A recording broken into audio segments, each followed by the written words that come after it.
The Five Fools is a article that I wrote several months ago. It's published in a collection of short pieces that I put on the website called The Devil's Work, so it's included in that document. But I thought it would be worthwhile producing a podcast on it because a number of people have said how useful they found it. So here goes.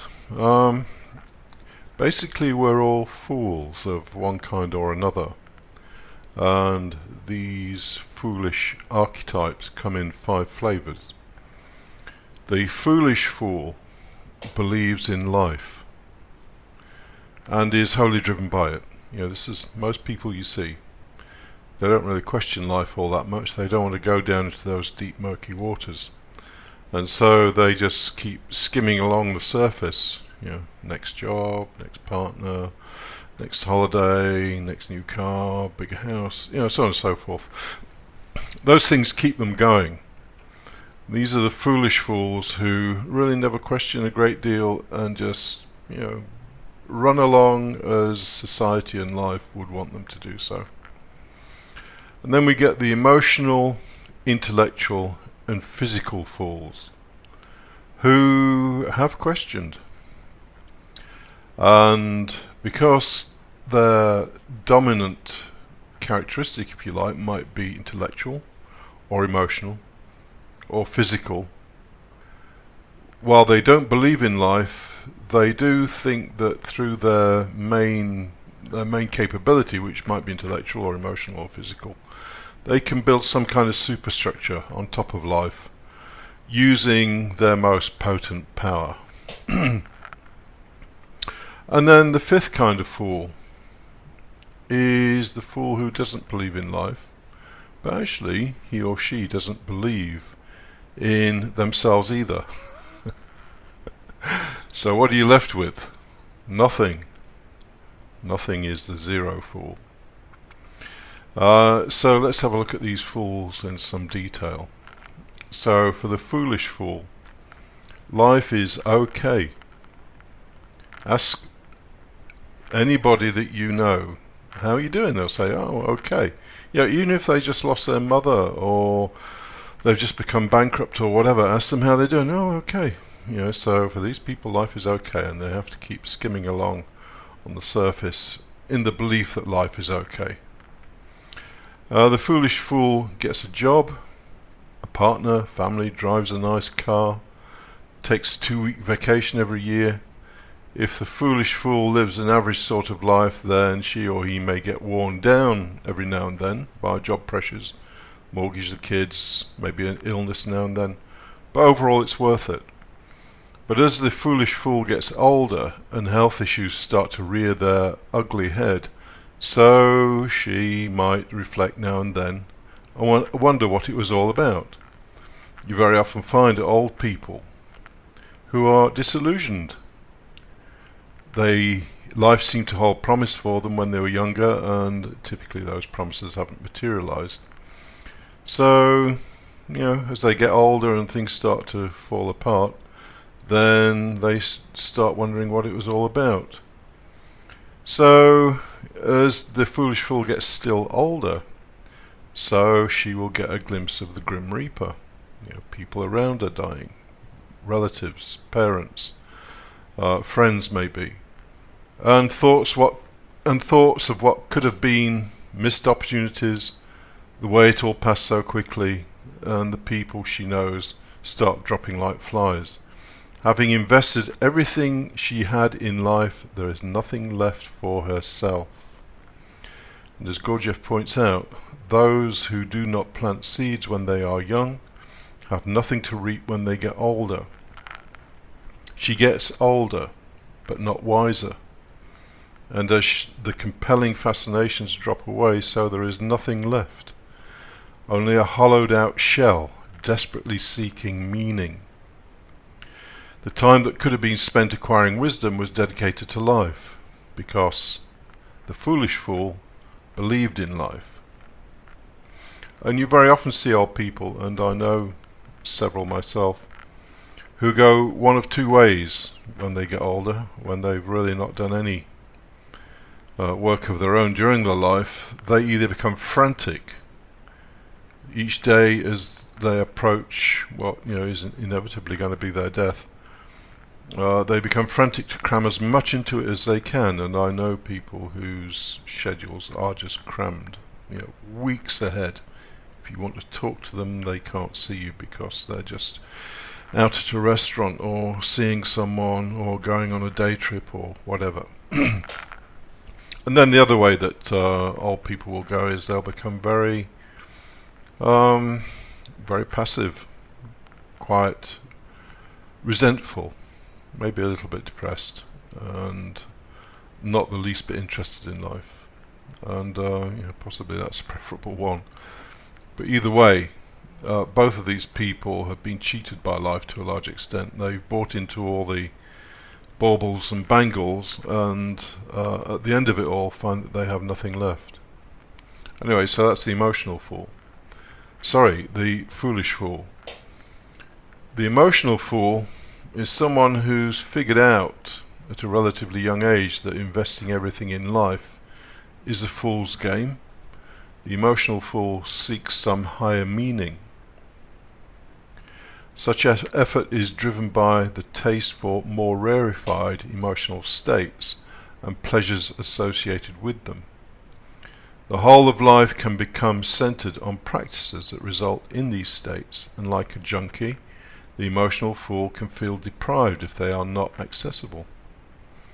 Accompanying this quest for pleasant emotions, the emotional fool is easily conned by people uttering comforting, reassuring words. And it has to be said that the emotional fool is most likely to be the one who falls for spiritual groups, for self-help, for words that sound like loving kindness, peace, all those kinds of things, because it has an emotional appeal for them. It's just their bias, they can't help it. That's just the way that they have decided to seek some meaning that is beyond ordinary life.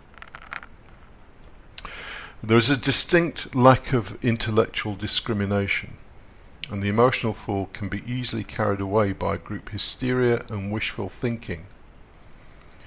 As the end of life approaches, the emotional fool realizes that he or she has nothing substantial within themselves, no real understanding, just emotional states that held so much promise but never delivered anything real. Even though the emotional fool did not believe in life, he made the critical mistake of believing in the emotions. So we next come to the intellectual fool. I'd class myself as an intellectual fool. The intellectual fool looks at life and just sees futility and chaos, because the intellectual fool wants order and systems, wants the whole thing to be laid out in a plan, some kind of diagram, some way of understanding it logically. Anyway, for this reason, the intellectual fool doesn't believe in life, because the intellectual fool doesn't like futility and chaos. The intellectual fool believes in systems, and the more intricate and complicated the better. Alchemy, cosmological systems, ancient knowledge, philosophical systems, and theology are all up for grabs as far as the intellectual fool is concerned. Order above everything else is demanded from these systems. They have to bring clarity in a confused world, because the intellectual fool just cannot tolerate the idea that maybe the world is chaotic and random. The intellectual fool will endlessly debate the meaning of every word in a system, while missing the fact that the whole structure might be good for nothing but the trash can. Intense divisions can occur between those who believe a particular word means one thing and those who think it means another. Dogma, persecution, bigotry, and other niceties are often the direct children of the intellectual fool, as he looks to create an intellectual fortress with no weaknesses. Late in life, the intellectual fool may be overcome by the futility and emptiness of his sterile intellectual creations. Something aches within him, and his systems become too much of an abomination to bear. He has tried to straitjacket life, and life has ripped him apart. The intellectual fool never believed in life, but he did believe in the power of thought, and all that thought did was build a prison. So, on to the physical fool. The physical fool is not deceived by life either, for 1 minute, and she just wants to, as far as possible, avoid the decay of the physical body. She knows it's going to happen, she's aware of it, but, with the right regime, maybe the whole thing can be put off, hopefully indefinitely. And so the physical fool sets out to preserve the body as much as possible. Yoga, diet, the gym, supplements, wheatgrass, various quack therapies, relaxation, and so on. This awareness of the inevitability of old age and death is usually subconscious. There's a feeling that things are going to end one day. There's an awareness of it. But because the physical fool isn't particularly emotionally or intellectually capable, it will be more of a kind of gut feeling than something that's been actually thought through.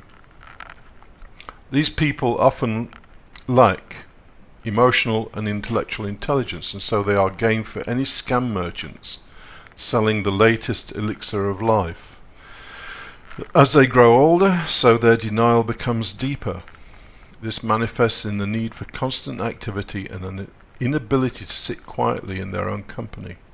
In the end, they see their life for what it is, a shallow worship of the body and a futile attempt to stop the clock. The physical fool never believed in life, and in reality was horrified by it. But they did believe in the power of the body, ultimately paying a high price for investing in a rotting bag of flesh. Finally, we come to the zero fool. The zero fool does not believe in life, and he does not believe in his powers, physical, emotional, and intellectual. He or she sees these abilities as tools for breaking down instead of building up. Whereas the emotional fool will seek emotional experience, the zero fool will attempt to understand the emotions and through understanding become less influenced by them.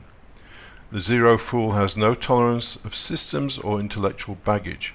Metaphysical systems, religious dogma, and philosophical speculation are given no room to grow. The zero fool hunts down ideas and concepts that are without foundation. Ideas such as purpose, morality, meaning, spiritual, and others that might just be nothing more than imagination are seen for what they are. As far as the body is concerned, the zero fool knows he is dying, and that the facts show that death will not be cheated by excessive attention to diet, exercise, or other fetishes. The zero fool takes delight in becoming less, and abhors the expert, the devotee, the fools who think that life is a process of accumulating when it is a matter of shedding. The body does not lie. The whole of life is a slow process of the body becoming less, of dying. The zero fool wants his entire being to move to zero, and delights in it, for the zero fool has far fewer thorns, because he is not interested in picking roses. Give up picking roses.